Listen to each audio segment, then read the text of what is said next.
It's delightful to be here talking to you today, whatever time zone you're in.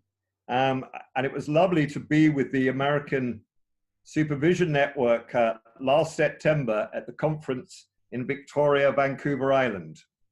That was chaired by Damien and Lily. And yesterday I was at the International Coaching Supervision Conference, so I bring greetings from there. It was in Oxford. And Damien and Lily presented about this network and the challenges for coaching supervision in the Americas. So it was delightful to be with them again.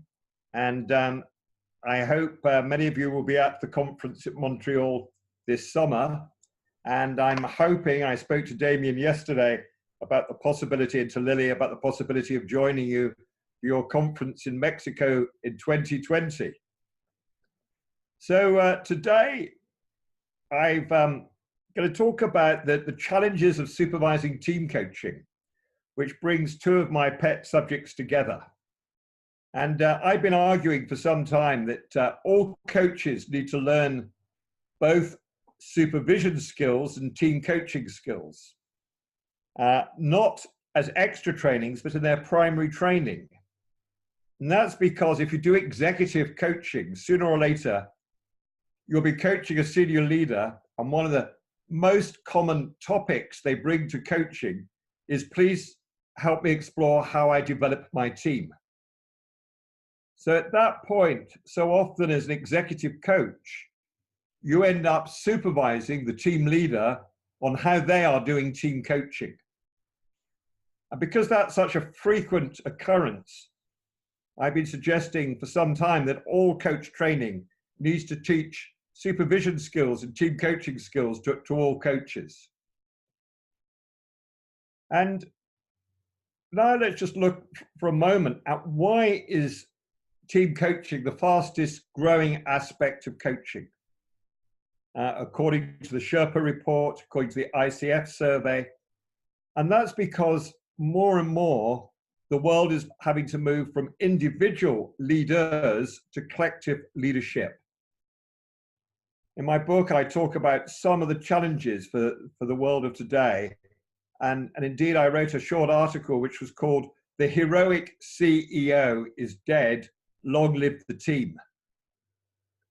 Because today, if the only person who can represent the organization is the CEO, in a world where stakeholders are getting more numerous and more complex, the organization will become dysfunctional. With the rate of change, if the only person who can speak for the whole organization internally and lead the change process is the CEO, the organization will be dead in the water. So we need leadership teams that are more than the sum of their parts. And this is a big challenge because leadership teams have to manage the expectations of all their complex stakeholders, their customers, suppliers, investors, the employees, the communities where they operate, the press, the ecology, or the more than human world. And if each person in a silo is representing their bit of that system, you have a siloed team and a siloed organization. We need leadership teams where everyone on that team, whether they're HR or finance or production or marketing, can take corporate leadership for the whole, not just functional leadership for their part. The second is that nowadays, leadership has to both run the business and transform it. One CEO, and I did my research on tomorrow's leadership and the necessary revolution in today's leadership development, said, look, it's like flying an aircraft at 40,000 feet and one's having to rebuild the plane mid-air, one's having to manage the team in the cockpit, manage the team with the passengers back in the body of the aircraft, talk to ground control, and read the climate coming over the horizon. That's the nature of today's leadership, which requires great skills from the leadership team. Individuals need to learn how to be members of multiple teams. And yet we're wired to be on the African savannah, where we have to decide who's part of my tribe and who's the enemy. And that ability to be a member of 3, 4, 5, or multiple teams is a great challenge. we're having to work with inherent systemic conflict between meeting today's results and managing sustainability for the future, the conflict between different stakeholder needs, dealing with the world becoming VUCA, more complex, more interconnected, having to work virtually. And increasingly, the challenges don't lie in the individuals or in the parts of the organization, they lie in the connections. When I did the research, one CEO said to me, listen, Peter, he said, I've got lots of coaches who coach my people, and I've got lots of consultants who consult to parts of my organization, but that's not where the challenges lie. He said, all my challenges lie in the connections, both internally in my team, between the teams, and externally between us and our stakeholders, and between one lot of stakeholders and the others. And I need people who can coach the connections, not the parts and the people. So that means that in our individual coaching, we're having to help team managers become team leaders. Team leaders manage the complex orchestration of how they connect up their team, both internally and externally. And importantly, we have to help our individual coachees learn how to become team coaches. We've been working with Systemic Team Coaching now. Well, I've been coaching teams about 40 years, but I brought this book out in 2011, the first edition. And what I realized is a lot of team development was based on the belief that if only everyone got on well and had good relationships and we had trust in the team, we'd have a highly effective team. But the research does not support that. What makes a team more than the sum of its parts is that it's got a collective purpose, which everyone recognizes in similar ways and recognizes they can only achieve through collaboration.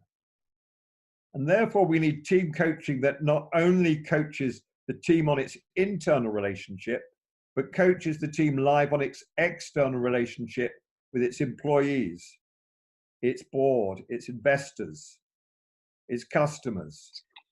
And that's what distinguishes the systemic team coaching approach from the other team development and team building and team facilitation ways of operating. And in that book, I talk about the 5 disciplines of effective teams. I talk about the team being clear about its commission, what the world of tomorrow needs from it. That's the why we're a team. Then going across to the clarifying, being clear, what do we need to focus on as a team, to develop team KPIs and clear team objectives and roles. And having got clear about the why and the what, to come down to the bottom left about how do we need to function as a team to deliver that team charter and fulfill the needs of our stakeholders. We can do all those 3 well, but if we're not going across the 4th discipline, the connecting, we're laying the foundations, but we're not building and creating the value. Because teams create value not when they're meeting in the team meeting, but the rest of the week when they're out there engaging with their stakeholders. And the 5th and really important discipline is how does the team continue to be a learning team and grow its individual and collective capacity to meet the demands of a world which is expecting it to do more at higher quality with less resource. And what's worrying is that we've now done questionnaires with my colleagues and myself with over 250 teams. And in 90% of those teams, their lowest scores end up being in that 5th discipline. And this suggests to us that many teams are becoming better and better at playing today's game, but not growing the capacity to develop the capacity to play tomorrow's game.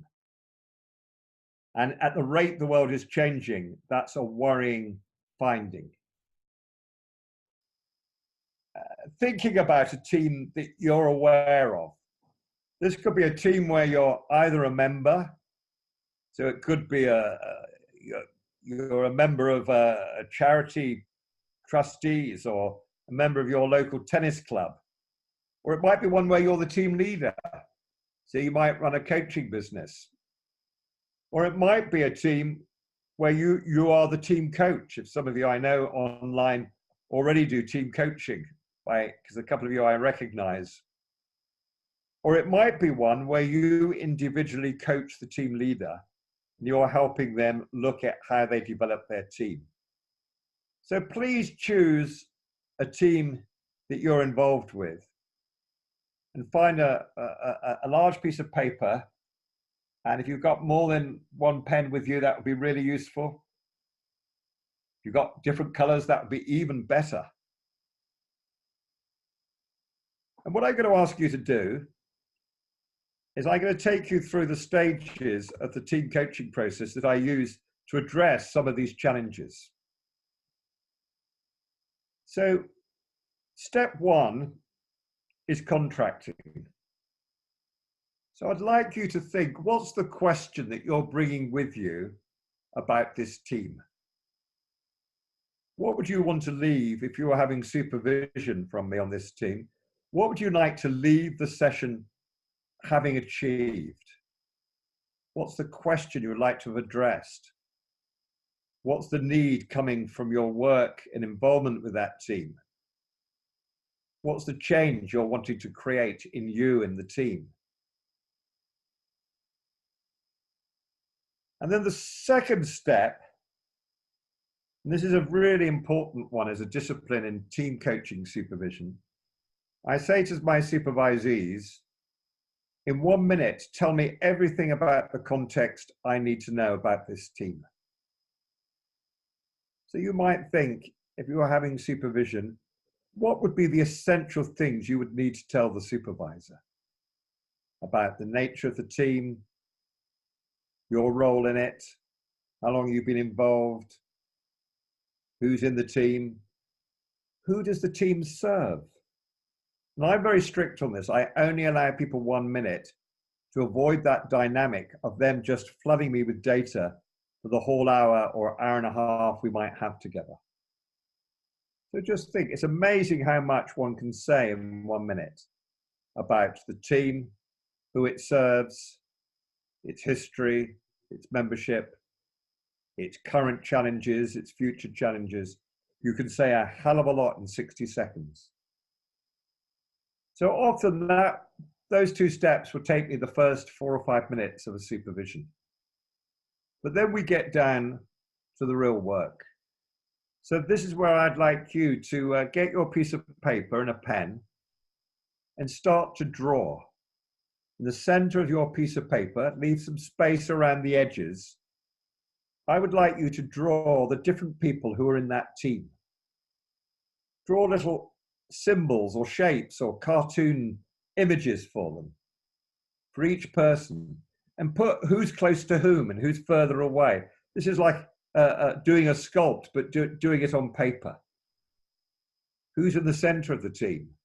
Who's close to them? Who's right on the edge or halfway out the door? And try and do an image. So you might have a team leader who's looking through binoculars at everyone, wearing a top hat, or a team member who's a mole coming out of a hole in the ground because they only appear at night. So try and just do some little images for each member of the team.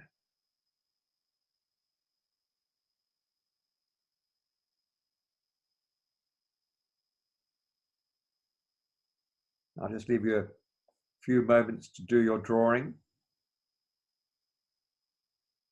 If the team is too large, just do a cluster for the people who are less central.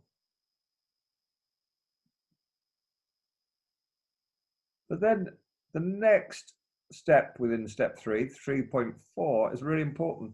Draw something about what's happening in the space between people. Is there electricity or a wall that comes between them? Is there rocks being thrown from one side to the other? Is there a river, a flow in some places, but not in others? So just show where are there real strong flows and where are there blockages and what sort of blockage?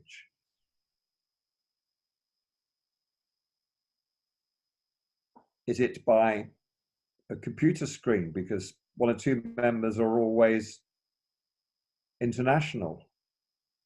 So they're more removed and telephonically connected. Is there lightning going on? Just draw what you think's happening in the different spaces between the different team members.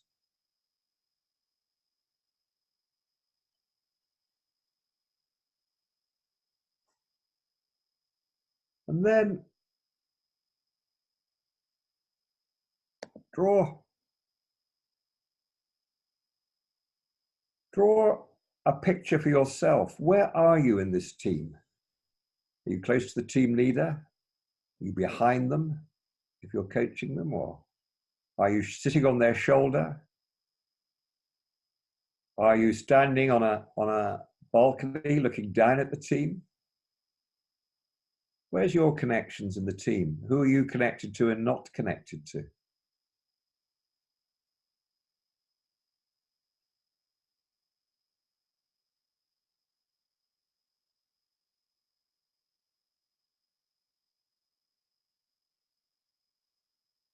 And what image would you use for yourself?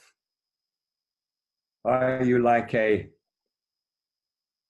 doctor coming in with a stethoscope? Or are you an auntie to the team? Stepmother? Are you the team leader's second in the boxing ring? What image would you put for the role you play in this team, metaphorically?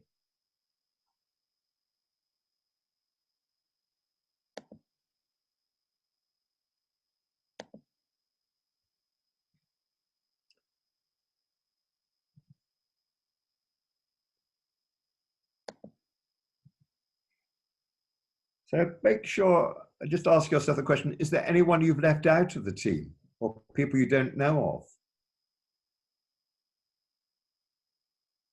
Are there some question marks? Are there some people who've not yet joined the team but are being talked about? Or are there ghosts in this team? People who've left but still have a major impact on the dynamic of the team.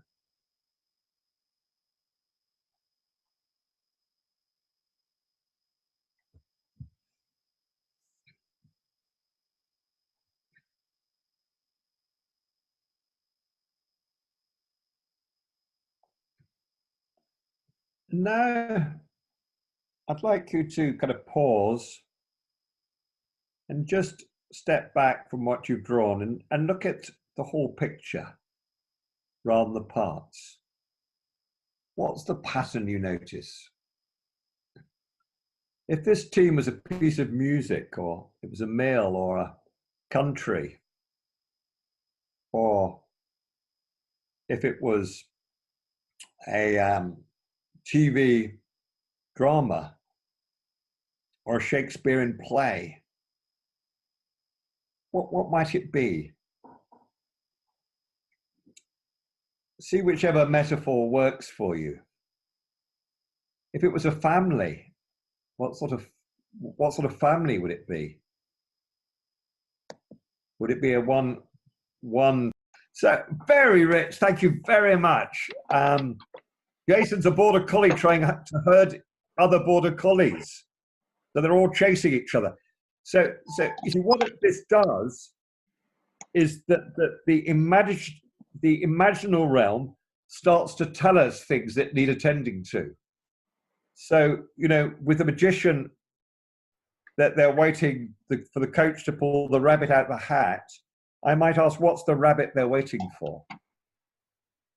For the people who are polite estrangement and close neighbors, and good luck if there's a fire, what's the fire that might happen where we would fail to rescue each other?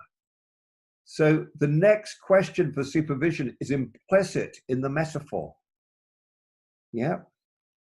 And so what's lovely, I often say when I'm getting the team leader or the team coach to draw this live with me, and I've done this over Zoom, we've done a shared screen, I'll draw out the metaphor further. And I say often at that point, it's the flip chart that's doing the supervision, not the supervisee or myself. The picture that emerged is telling us what needs to be attended to. But let me just take you on to the next stage. Because after we've looked at the metaphor, because that helps us stop seeing the parts and stop seeing the people and start to see the team as a whole, and not just the team as a whole, but the dance that's being co-created between them and us. We move to step 5. If I can get my screen, there we go. Here I would say, please go back to your piece of paper, and this time draw around your team a picture of the stakeholders the team is in service of, right? And the team need to engage with, and just show how they are connected or disconnected. And where are they connected into the team through? Are they all connected in through different people? Are they all in separate boxes? So just have a go at drawing some stakeholders around your picture.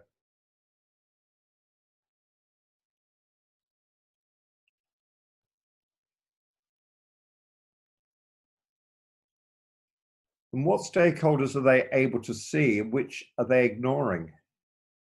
And which stakeholders might be there but not even thought about by the team?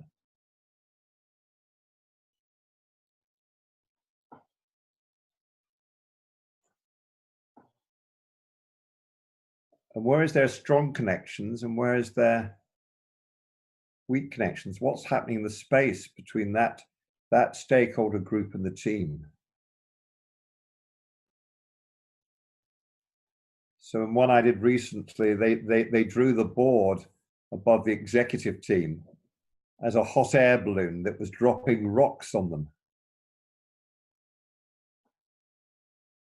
And then they drew the investors as sharks that were coming out of the water and making holes in their ship, which is a bit of a mixed metaphor. And the team leader was standing on the prow of the ship with a telescope, looking for newfound land. So again, just draw the stakeholders and the connections. And some of you know we have the concept of the 13th fairy, which comes from the story of Sleeping Beauty. What is the stakeholder that we're not inviting to the party? What's the stakeholder we're ignoring at our peril and will eventually bring the curse, or will come and bite us in the bum or prick us in the thumb? I often give the example that for BP, fishermen on the east coast of America were a critical stakeholder they were totally unaware of until it was too late. We had the Gulf oil disaster. And those fishermen on the east coast of America nearly brought into administration the largest capitalized company in the UK. And this was a stakeholder they had ignored. So perhaps you could put a question mark in, or you could put in, stand back and look in, what stakeholder are they not looking at? It might be the ecology. It might be some of the communities where they operate, like the fishermen in the East Coast. It might be what one group team I was supervising, they had really strong connections with their current customers, but they were totally ignoring their not yet customers, the customers of tomorrow. And they had lots of data about what their current customers thought of them, but nothing about the customers they weren't yet reaching. And that was a big wake-up call. So again, anything you notice, it'd be great to, if you could, put in the chat box,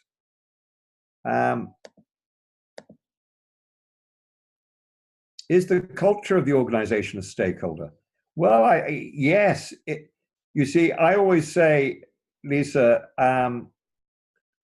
that the question we have to ask is not who are your stakeholders, but who is it that your team is there to serve? And if this team has a responsibility for attending to the culture and developing the culture, then the culture as a whole is an important stakeholder. You might also have tomorrow's leadership of the organization as a stakeholder, that we as the exec team need to be developing tomorrow's leadership. That came up in somebody I was supervising who was working with a board where the founders were getting older and older, hadn't developed the future leadership team, and were wanting to exit.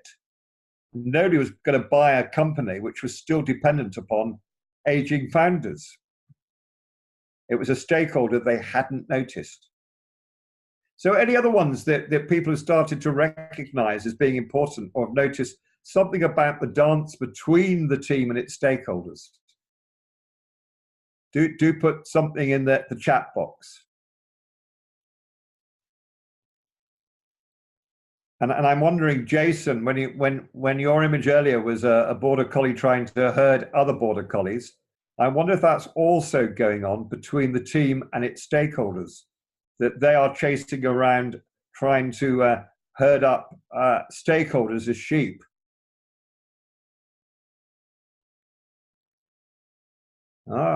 Eva has said, can I say increasing complexity is a stakeholder peril? Because they are engineers wanting to think linearly, looking at processes. Absolutely, because one of the things that many organizations fail to do is to look, what they do is they divide up their stakeholders. They say, all right, the employees, HR, you look after them. Investors, finance director, you look after them. Sales, you look after our customers. Suppliers, purchase department, right? You look after the supply chain. And what we fail to do is notice the spaces between the stakeholders. So, Kieran, Marie, lovely. Blindfolds are consciously being worn. And Jason, thank you for coming back. Yes, lovely parallel process where Jason says, yes, they're definitely chasing around their stakeholders. So we have the collie sheep enactment going on, and border collies chasing other border collies between the coach and the team, between the team and its stakeholders, and the team and each other. And I like this one about blindfold. Blindfolds are consciously being worn. There's a great book by my colleague, Margaret Heffernan, called Willful Blindness. It's a study of Lehman Brothers, Enron, BP, Barclays, Royal Bank of Scotland, asking the question, how come in those organizations they all knew they were driving, not all, but many people knew they were driving off a cliff and nobody did anything. So this notion of Marie about the blindfolds being consciously and unconsciously being worn, what's the intervention to help them to look at what are the blindfolds they need to wear and what are the blindfolds they need to take off in order to be future fit and attending to the future. Notice walls being built by a stakeholder group with a tunnel being built underneath it at the same time. Right, so we're building walls and we're tunneling under them. So what we start to do, you see, very interestingly here, is start to attend again to the pattern rather than the parts.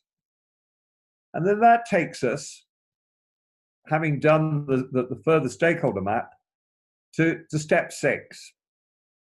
This is harder for me to do with you today, but what I would do if the team leader or the team coach was with me and they were drawing this picture, I'd say, all right, now stand in front of your picture or hold your picture and speak as the total team.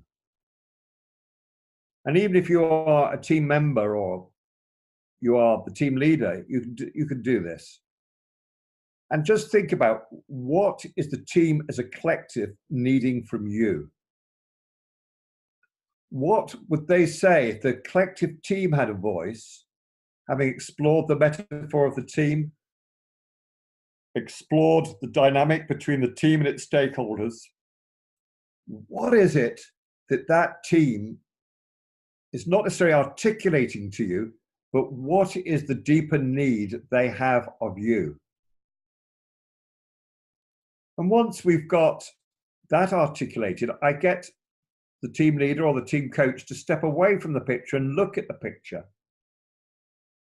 And I might step into the voice of the team and play back not only the words they spoke as the team, but the embodied communication of the team. I'd often get them to stand as they would if they were embodiedly representing the whole team. And I would step into that role and I'd say, look, we as the team need from you, and get them to respond from their imaginal self, from their embodied self. And then I would get them to go to a third place, become the wider system and say, so let me just say, in that last step, in step 6, I would take them to a third place of the wider organization, the stakeholder world. What is it we need in the dynamic between this team coach and this team? What do we need from this coaching relationship? And it's often in that third place that the real breakthrough and insight comes. And then the final step is to come back to, so what's the embodied shift in the supervisee? So let me just help you think through, what's the shift needed in the team for it to meet the aspiration of all the stakeholder worlds? What's the shift needed in the team? What's the shift needed in the relationship between the team and you? And what is the shift that's required in you to become a more effective, impactful coach or team leader to this team? And then I would help them make a embodied shift in the moment to say, look, the shift I'm committed to making in my relationship to this team is. So when we finish this call, I would ask all of you who've drawn your teams, because this is what I would do, to actually stand up with your picture, look at your picture, and in an embodied way, where you say it with your body as well as your words, to say, the shift I'm committed to making in my relationship to this team is. And what we've discovered is if you stand up and make an embodied statement, it is 3 times more likely to happen than if you just write it down, because you shift it from cognitive insight to embodied learning. And it's an embodied learning that change actually happens. So I know we're short of time, so let me just say, I'm coming back to North America in September, and Lily asked me to mention there are still 3 or 4 places left on the 3-day Systemic Team Coaching in Victoria in Canada. So if you'd like to come, contact Lily pretty fast, because there's only 3 places left. And I'm also doing one in Montreal last day of September and the first days of October, and a talk just before that in Toronto on the Monday on leadership and the leadership research we've done. Then I'm back in New York in January, and hopefully going to come down to Mexico in 2020. So I hope this has given you a taste. And if you've got any questions that I haven't had a chance to answer, please do send me an email, and I'll do my best to respond. And do join me on LinkedIn, where I regularly do blogs around both coaching supervision and systemic team coaching. But thank you for your participation today, and I hope your little bit of taste of supervising team coaching is at least whetted your appetite. Well, all I would say is I hope this has woken your appetite to be part of the coaching revolution, which is how do we not just do personal development for the already highly privileged, but we work in partnership with our coachees to create change way beyond them as individuals.